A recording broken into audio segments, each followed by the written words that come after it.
Welcome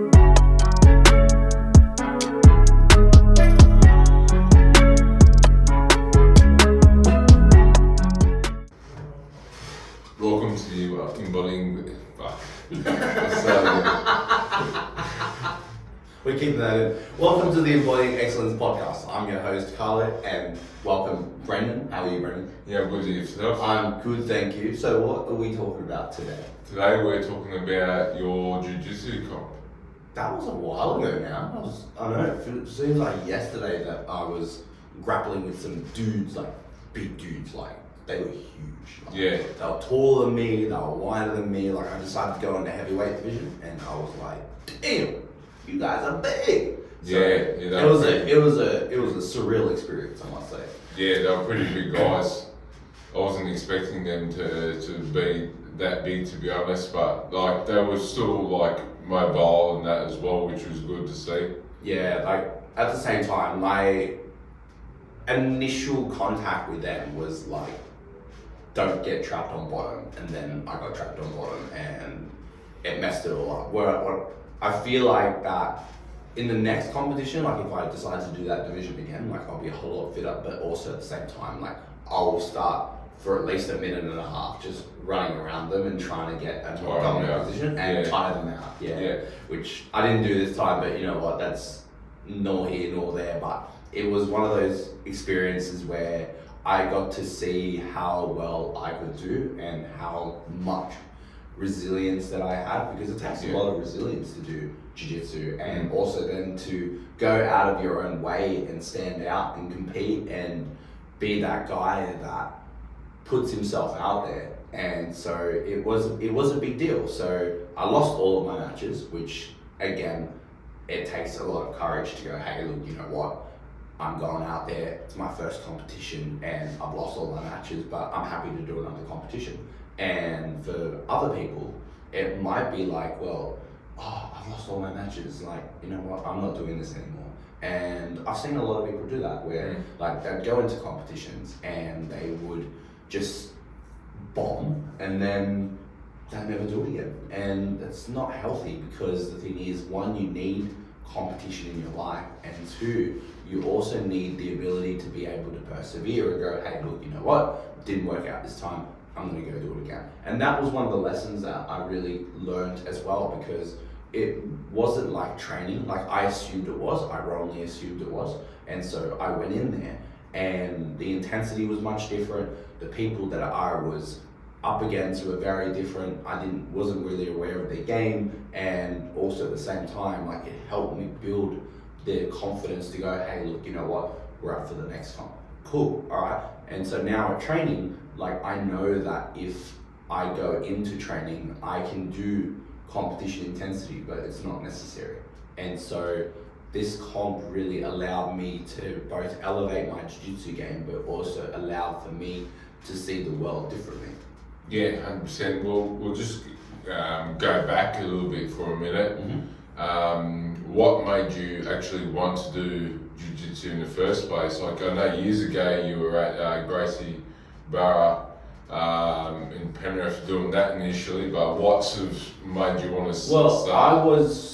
It's funny because when I was living alone, like jiu-jitsu had become this thing where like it became this preeminent thing in my life. Like post-COVID, I was just on the internet and jiu-jitsu came up, and I was like, you know what, yeah, it'd be really cool to learn jiu-jitsu. Like I heard Rogan talking about it, I heard Jocko Willing talk about it, like all these big dudes that like I looked up to. And so like that was where the seed was planted. And so I was looking at jiu-jitsu gyms for a while around the area when I was living in Penrith, and at the time Gracie wasn't there. And so I just left it. And so then I'd walk past and I saw Gracie there, and I was like, since when was the Gracie here? And so I looked up online and jumped on their website, booked a trial, and then jumped into a class. And I was like, dude, I want to do this. And so I did the trial, I signed up, and then for the first 3 months, I was just getting smashed. And I had an ego like up to here, and it wasn't very good for me.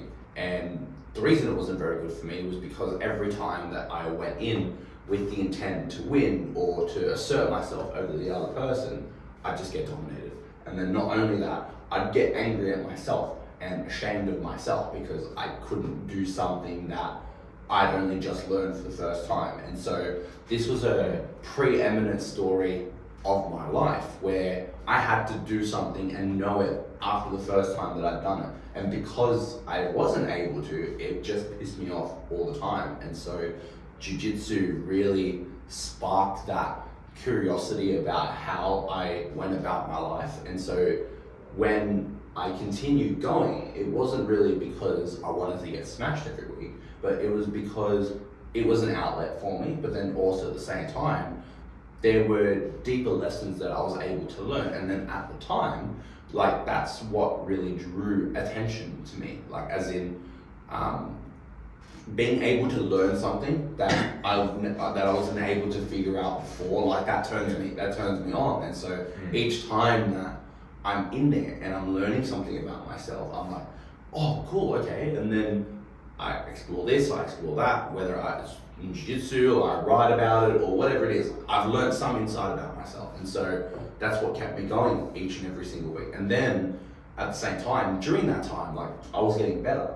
And so then it really just helped me spark that continuation. And so then when I stopped jiu-jitsu and moved back to where I'm living now, I stopped for a year, but each time that I was thinking about it, I was like, yeah, I'm gonna look up a gym, see if there's a time available, and just there weren't. So I didn't pursue it at the time. And now working at a jiu-jitsu gym, like I've just been training consistently now. And I thought, you know what, I'm at this gym and I'm working and I've always wanted to do a competition. So you know what, I'm gonna register for this competition and I'm gonna do it. Doesn't matter if I'm prepared or if I don't feel like I'm prepared enough. At the same time, better to get in there and then just sit on the fence and do nothing. Yeah, absolutely. And other than what you've just touched on, what have been translations from jiu-jitsu to normal everyday life? So the main thing is that you're not in the most precarious place like you think. Like if you think everything's all doom and gloom and everything's all negative and there's just shit going on just everywhere and you can't deal with it, you're absolutely wrong. Like, because one, there is good and you need to be able to realize that and see that, but then also two, you have the power to overcome.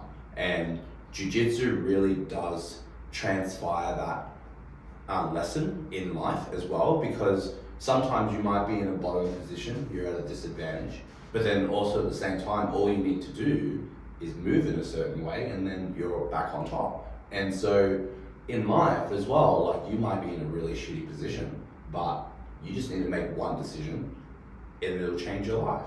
And one decision comes then a second decision and a third decision, and it all just compounds. And so in jiu-jitsu, the move sets as well, like when you're stuck on bottom mount, for example, and mount being that someone is just sitting on your hips on top of you, and you're on the bottom and you turn to your side, and then when you turn to your side, then what happens is you then push their legs back with both your hands, and then you wrap your leg around and you have a half guard. And then after the half guard, then you wrap your arm underneath their armpit, and then you pull yourself up so that then you draw your other leg out, and then either you get a full guard or you take their back. But at the same time, you're constantly moving. Like in jiu-jitsu, you can't be still. And so in life, what I found, especially myself as well, is that sometimes when things get difficult, I tend to remain still.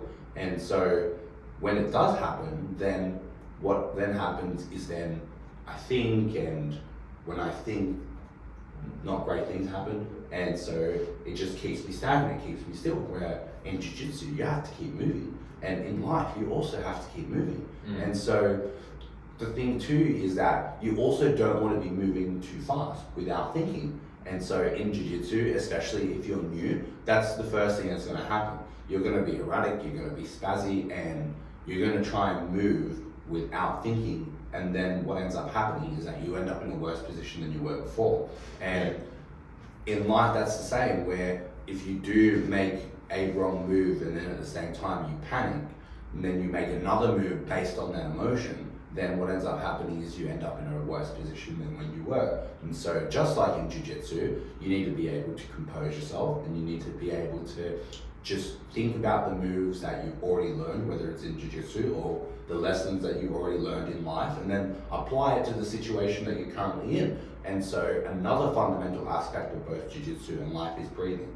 And so if you're not breathing in jiu-jitsu, what ends up happening is you panic more, and also at the same time it just wears you out even faster. Same in life, like we're chronically stressed because we're not taking the amount of time required for us to just take deep breaths and recompose ourselves and align and adjust and ensure that whatever goes on for the rest of the day is good because we've decided to take that time to breathe. And so breathing in jiu-jitsu is similar to breathing in life as well, because when you do take that breath, then you can then adjust your moveset in jiu-jitsu and come up on top or gain an advantage. And in life as well, like if you're in a shitty position and you decide, hey, look, you know what, I'm not going to let this impact me, and at the same time, I need to be able to reset, recalibrate, so I need to breathe. And breathe so that then you can actually think more clearly and go, look, actually, here's a decision that I can make. It was actually right in front of me the whole time, but because I was panicking, I wasn't breathing, and I wasn't thinking clearly, that opportunity didn't present itself immediately. Yeah, absolutely. So in regards to preparing for the comp, what sort of links, other than just doing your normal training, was there anything else extra that you put in to emphasize, like to translate into competition day? Like, was there any extra little small things that you had to sort of think about in terms of comp day, like the whole gi versus no gi sort of thing? Like, how was that like on the day? Like, you probably would have trained more or less with the gi, I'm guessing. So I trained with both. So I was training every day leading up to the comp. I was training every day for 3 weeks. Yeah. And so because I only registered for the comp 4 weeks out of the competition. Yeah. And so I don't think I gave myself enough time. Like, if that's one thing that I would encourage anybody who's pursuing a jiu-jitsu competition, give yourself enough time to prepare. Yeah. And so with that being said though, like when I was training every single day, like there were different changes that were happening throughout the course of my time training. And so what ended up happening was that I was training with both gi and no gi. And so the only difference that gi and no gi makes is that you get grips with gi. Yeah. And there are specific movesets that you learn with the gi that allow for you to gain an advantage, whereas in no gi, to apply the same moves, you need to use the other person's body in order to get that position. And so with that being said, I have like effectively learned the set movesets that I had, and at the same time you also don't want to be overthinking. Like, that's a key detail as well, because there are so many move combinations. If you try and overwhelm yourself with all different moves, then what ends up happening is that you don't get any at all. And so what I did was I figured out which movesets that I was going to use that were my strongest, and decided to just continually drill those, and then whatever was supplementary, then I still strengthened those, but not as much. And so a key detail that I used in training was have a specific moveset that I was going to use in competition, both in standing and both like when I was in a ground situation as well. And so also at the same time, just a caveat as well, like whatever you do in training not necessarily applies to competition, because as the old saying goes, everyone has a plan until they get punched in the mouth. Yeah. Right. And so having the training moveset that I had versus the actual competition itself, there were only a few times that I was actually able to use what I practiced in training in the competition, because at the same time, because I was in a more disadvantageous position, then I had to do whatever I could to get out of that set position, which wasn't what I practiced, but that's what I ended up getting. So sometimes you also need to know that there are times where you're going to get a shit sandwich, and either you eat the shit sandwich, right, or you refuse to eat the shit sandwich and figure out a way to find a better sandwich and get the fuck out of there. And so with another detail as well, the training intensity was different. Like, I was just getting smashed and smashed and smashed and smashed and smashed, where in normal group sessions, like it's very chill. Like we're a big community gym out where I am, and so everyone's having a laugh, everyone's having a good, like it's a good intense role, but also at the same time, like we both know that we also have work the next day and we also have lives outside the gym, so we're not trying to kill each other. But the training that I was going through, it felt like death.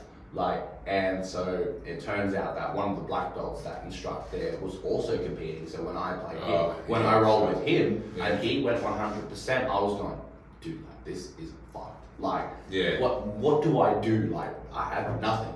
And so, and then you're like, next one. So the next black belt I was rolling, and then I was rolling a purple belt and a brown belt, and I'm like, oh man, like this is gonna be brutal. Like, and then I walked into this competition, and I'm going, no, that wasn't that hard. Like I've been getting smashed by black belts for the last 3 weeks, so it's all relative. It's all relative, exactly right. And so, like just those little things, like, and so if you are someone that does jiu-jitsu, then and you are thinking of competing, you've never competed before, then have a moveset that you have that you're strongest at.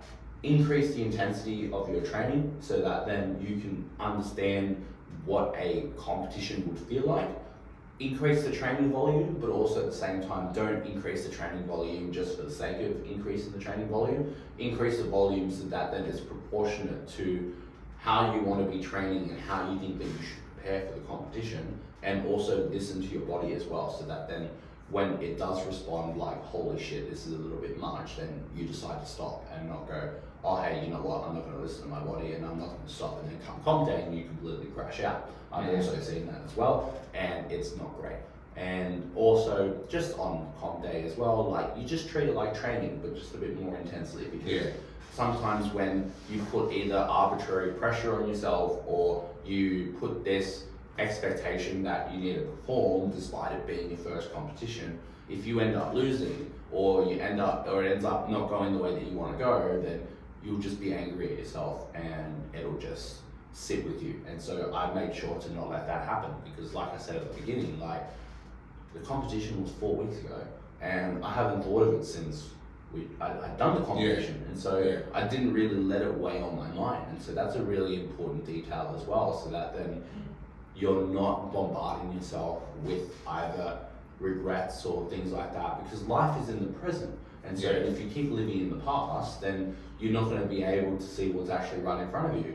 And I have ample opportunities right in front of me as well. And so being able to use jiu-jitsu as a tool to help regulate both my mind and body has been almost a game changer for me. And so having this competition was a cherry on top as well, because it just allowed me to experience something different, similar to your powerlifting competition when you did it for the first time as well. Like we did all the preparation that we needed to do, but also at the same time came comp day, like that was a whole new experience for you. And so for me, it was a whole new experience doing a jiu-jitsu competition, and I'm certainly going to be doing another one. And so it will just help me further elevate my game, and the end goal is a black belt. And to be able to get there, like doing competitions, getting that mat time, building my game, and asserting myself in myself and how well I do jiu-jitsu will help me do that. And so the competition itself was just a good day altogether. Like we all rocked up in the afternoon, even though the times are fluctuating and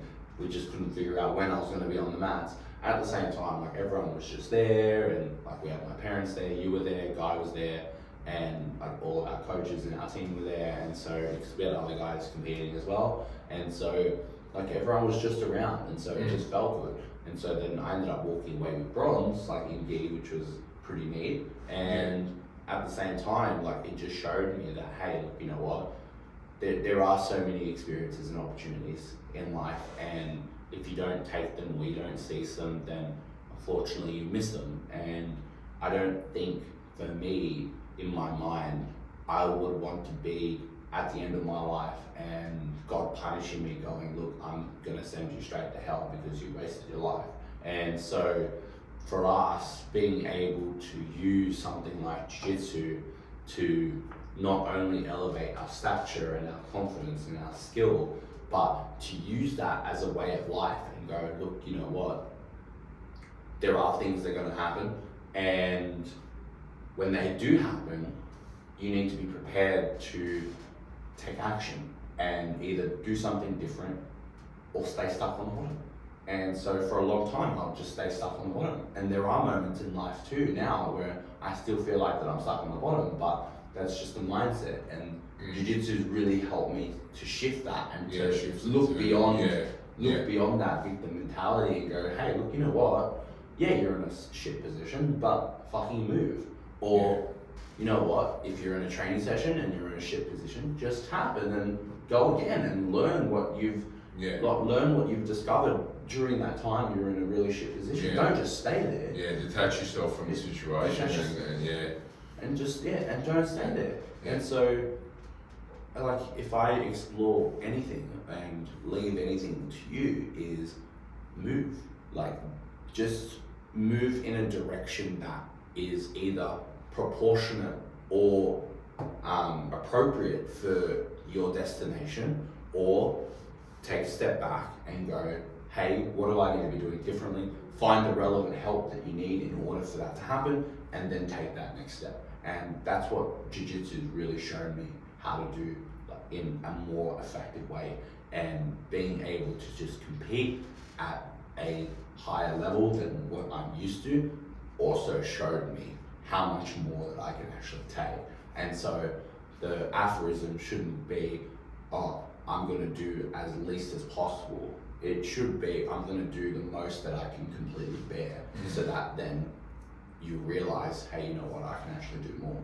And I'm sure you've had moments like that where you're like, dude, this is the hardest session ever, and then you walk out of the gym and you're thinking, why am I still walking? Like, I can still do another set. Every week, right? I can still do another set, right? This is the most fucked up session I've ever had, but you walk out and you go, oh, you know what, I can do another set. Like, that's exactly how I felt on the mats. I was like, I got smashed every match, and then I walked out and I'm exhausted, and I'm going, I can go for another roll, right? Like, and so it does almost always end up like that. And so just being able to reflect on the last few weeks, like, just from competing in Jiu-Jitsu, like, this is what I've discovered. And so I think now it's also really helped me identify some key issues, like, in my own personal life, that's allowed me to actually expand and acknowledge those, so that then I can then go in a different direction, because that's all a part of moving, to be able to acknowledge key issues or key things that are putting you in a disadvantageous position, and learn from them and go, you know what, okay, that's the next move. This is what we're going to do, and this is how it's going to happen, and bang, bang, bang, bang, bang. And so I feel much, much better knowing that I do Jiu-Jitsu, and because Jiu-Jitsu has really helped me explore myself a lot. And I'll almost go as far as to say that Jiu-Jitsu saved my life, like, because I don't think that I would be in a position where I am now, like, really transforming myself, if it wasn't for Jiu-Jitsu. Like, bodybuilding did that for me about 7 years ago, like, and it helped me change a lot, and it still has helped me change a lot. But now transitioning into Jiu-Jitsu and having that skill as well has really then helped me build solid foundations, so that then executing the next steps and the little details to help me get jacked and become a black belt and do all the wonderful things that life gives me the opportunity to do. So I think that sums everything up. Yeah, I think so. It sums everything up on what the prep was like, what Jiu-Jitsu has done for you as a person, what the day was like, obviously. It was big. It was big, and I hope that someday for you, you find whatever it is that helps you, and you discover becoming exactly who you need to be, and embody the excellence that you have in your life. 100%. Thank you for joining us today. Enjoy your weekend. Like and subscribe if you enjoy our content, and stay tuned for the next episode.